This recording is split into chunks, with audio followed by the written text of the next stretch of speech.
जय श्री कृष्ण। दोस्तों, आजकल समाज में बहुत देखने को आ रहा है कि लोगों की शादी में बहुत डिले हो रही है। मेरे पास भी बहुत से केस आ रहे हैं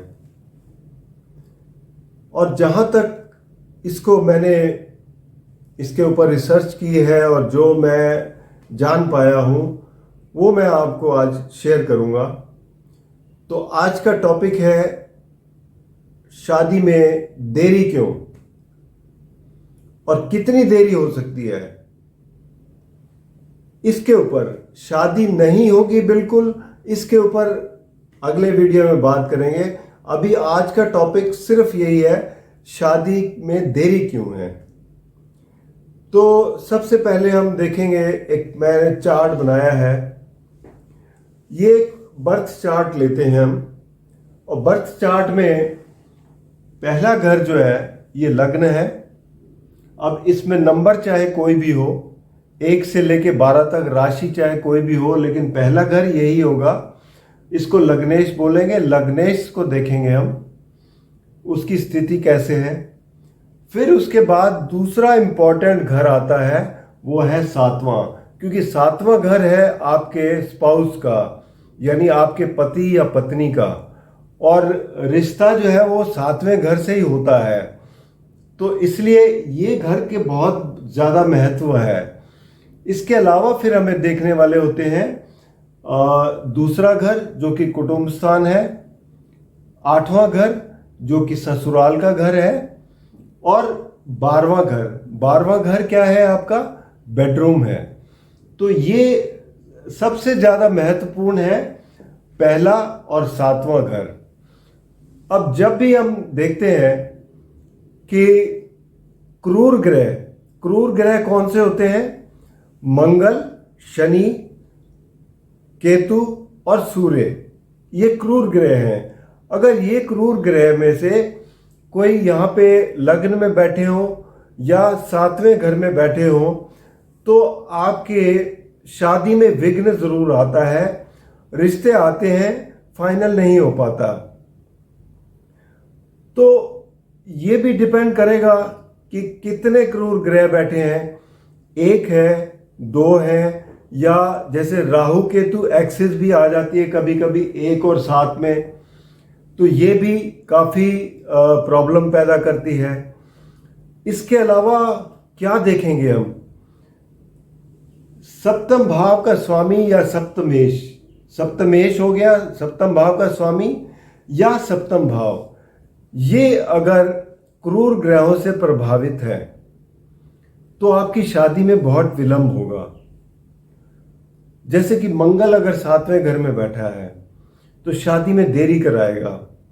ऐसे ही शनि बैठा हुआ है। शनि हालांकि सप्तम भाव में बली होता है, लेकिन फिर भी देरी कराता है। राशि पे जरूर डिपेंड करता है कौन सी राशि में बैठा है, क्योंकि अगर दुश्मन राशि में है तो काफ़ी डिले कराता है, और अगर तुला राशि में हो तो उतना डिले नहीं कराएगा, बल्कि काम बना देगा। तो इन सब बातों का इस पर प्रभाव पड़ता है। फिर उसके बाद सूर्य है, केतु है, इन सब की स्थिति हम देखेंगे। सप्तम भाव का जो सप्तमेश है उसको भी हम ये देखेंगे कि अगर वो अस्त तो नहीं है सूर्य से। अगर सूर्य से बिल्कुल अस्त हो तो वो प्रभाव देने में काफ़ी उसकी कमी रहती है।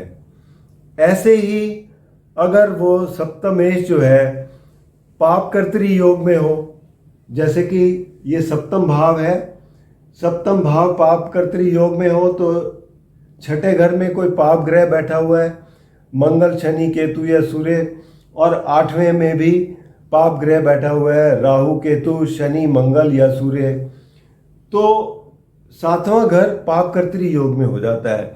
ऐसी स्थिति में भी शादी के लिए बहुत मुश्किल आती है। या फिर सप्तमेश चाहे कहीं भी बैठा हो, कुंडली के किसी भी घर में बैठा हो, लेकिन वहाँ पर अस्त हो जाए, पाप कर्तरी योग में हो जाए, या एक से ज़्यादा ग्रहों से क्रूर ग्रहों से प्रभावित हो जाए तो ऐसे में शादी में बहुत विलंब आता है। फिर हम बात करेंगे कारक की। सप्तम भाव का कारक ग्रह कौन सा है? सप्तम भाव का कारक ग्रह है शुक्र। अब कई लोग कहते हैं कि जो मेल हैं यानी पुरुष के लिए शुक्र जो है कारक होता है, महिलाओं के लिए गुरु होता है, लेकिन ऐसा मेरा मानना नहीं है। दोनों के लिए ही शुक्र जो है वो कारक ग्रह माना जाता है। तो शुक्र की स्थिति आपकी कुंडली में कैसी है? शुक्र से चौथे, सप्तम और आठवें घर में क्या कौन से ग्रह बैठे हैं? अगर क्रूर ग्रह बैठे हैं तो इससे भी शुक्र जो है वो प्रभावित होता है, जो शादी में विलंब करता है।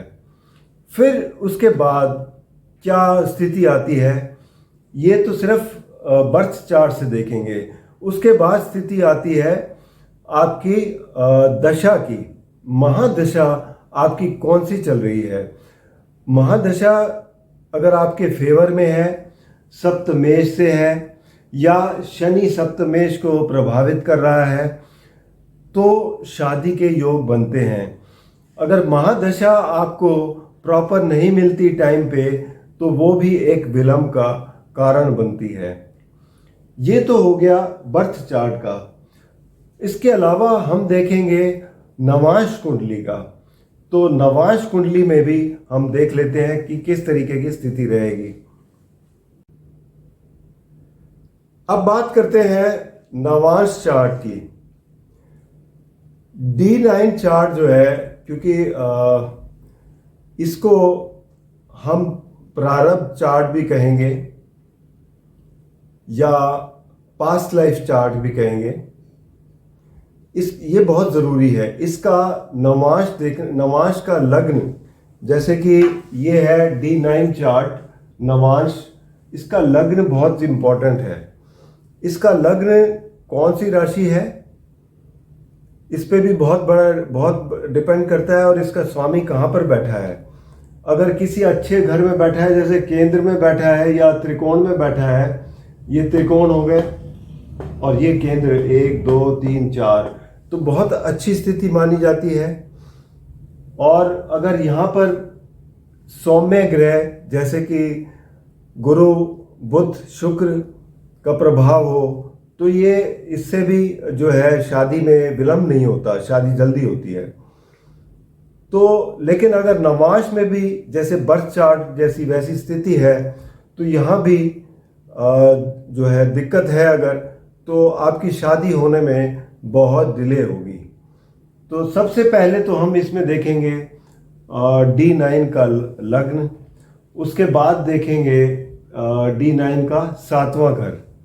इन दोनों पर किस तरीके के प्रभाव आ रहे हैं। अगर क्रूर ग्रहों का प्रभाव यहाँ पर भी ज़्यादा है तो मान के चलिए कि दिक्कतें ज़्यादा रहेंगी। इसके अलावा ये भी देखेंगे कि बर्थ चार्ट के जो 7th लॉर्ड है, जो भी है, बर्थ चार्ट का 7th लॉर्ड नवांश में कहाँ गया है और उस पर कैसे प्रभाव है, तो इस पर भी बहुत डिपेंड करेगा। फिर जैसे मैंने कहा था कि दशा पर तो डिपेंड करता ही है, जिससे कि आपको इसकी पूरी जानकारी मिलती है कि अगर आपकी दशा फेवरेबल है, शादी के घरों से जुड़ी हुई है, तो आपकी शादी होने में देरी नहीं होगी। अदरवाइज क्या होता है कि जब दशा प्रॉपर नहीं मिलती उससे भी आपको काफ़ी देरी होती है।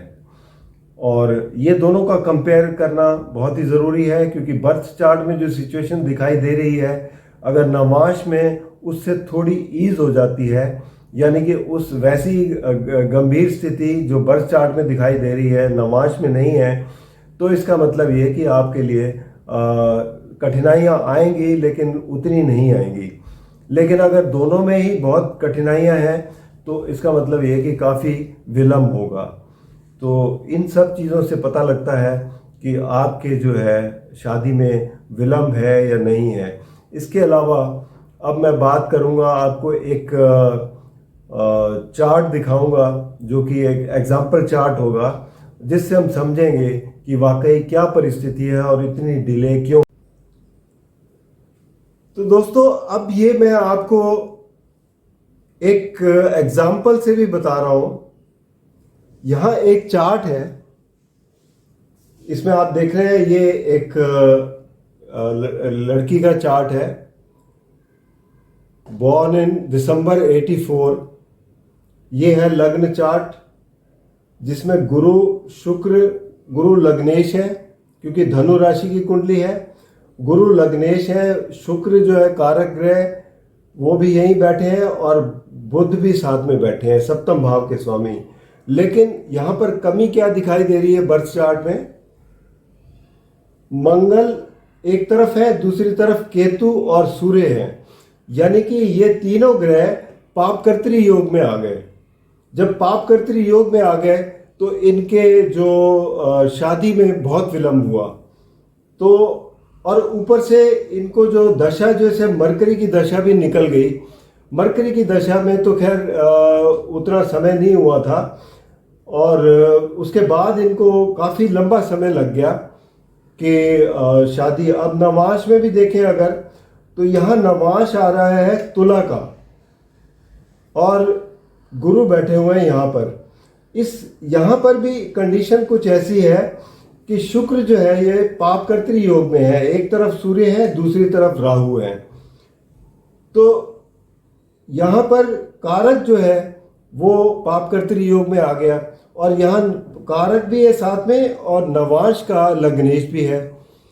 तो दोनों की वजह से इनको काफ़ी विलंब हुआ।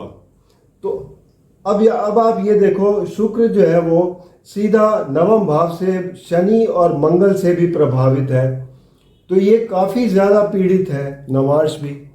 तो इसमें भी हम यही कहेंगे कि इनको जो है शादी में काफ़ी विलंब हुआ। और अब इस साल अभी जब इनकी शुक्र की महादशा शुरू हुई है, तब इनकी शादी फिक्स हुई है एट द एज ऑफ 39, जबकि ये 40वें साल में चल रही थी, तब जाके इनकी शादी फिक्स हुई है। तो इस तरीके की परेशानियां ये जो है बहुत आती हैं। अगर एफ्लिक्शन ज़्यादा हो तो आपको काफ़ी कठिनाइयों को फेस करना पड़ता है। ऐसे ही हर एक कुंडली में और कई तरीके की चीज़ें होती हैं कि आपको दशा नहीं मिली प्रॉपर, या आपकी कुंडली में कोई ऐसा योग बना हुआ है जैसे पितृदोष हो, तो पितृदोष वालों को बहुत ही कठिनाइयाँ होती हैं। जैसे कि पंचम भाव बहुत ही एफ्लिक्टेड हो, सप्तम भाव बहुत एफ्लिक्टेड हो, तो आपको शादी में बहुत विलंब होता है। तो हर एक कुंडली में अलग अलग कुछ तस्वीर नज़र आती है, जिसको बड़े ध्यान से देखना होता है कि वजह क्या है जिस वजह से शादी नहीं हो पा रही। दोस्तों, ऐसे ही अगर आपको भी कोई दिक्कत आ रही है तो आप नीचे दिए गए नंबर पर संपर्क कर सकते हैं, या फिर वैदिकप्रेडिक्ट.com पर लॉगिन करके अपनी समस्या का समाधान करा सकते हैं। इसके लिए जो खासकर कारगर उपाय हैं वो आप अगर करते रहें तो इसमें आपको बहुत बड़ी सहायता मिलती है। सबसे पहला कारगर जो उपाय है वो ये है कि जो हमारे गुरु भी बोला करते थे, विष्णु सहस्त्र नाम का जाप करें रोजाना। ये बहुत ही इफेक्टिव कारगर है। इसके अलावा जो कहते हैं कि 16 सोमवार का व्रत रखें और माँ गौरी और शंकर की आराधना करें, इससे भी आपको काफ़ी लाभ पहुंचता है। और उपाय जो है वो ये होते हैं कि जिस ग्रह की वजह से, क्योंकि आपकी कुंडली पर डिपेंड करता है कि जिस ग्रह की वजह से आपको प्रॉब्लम आ रही है उस ग्रह के उपाय करने पड़ेंगे। जैसे कि मान लो सप्तम भाव में मंगल परेशान कर रहा है तो आपको मंगल के उपाय करने पड़ेंगे। या सप्तम भाव, जैसे सप्तमेश जो है वो नीच भाव में है, या कोई नीच भाव का प्लेनेट आपके सप्तम भाव में बैठा है जो आपकी शादी में विघ्न डाल रहा है, तो इस तरीके की अगर परेशानियां हैं तो उस पर्टिकुलर ग्रह के लिए आपको उपाय करने पड़ेंगे, जिससे आपको उससे निजात मिलेगी और आपके काम बनेंगे। तो दोस्तों, आज के लिए इतना ही। इसके अलावा अगर आपसे यही कहूँगा कि अगर आपने चैनल को सब्सक्राइब नहीं किया तो कृपया सब्सक्राइब करके बेल आइकन ज़रूर दबा दें, और अगर आपको वीडियो पसंद आए तो आप इसे लाइक करें, शेयर करें, ताकि दूसरे भी इसका लाभ उठा सकें। धन्यवाद।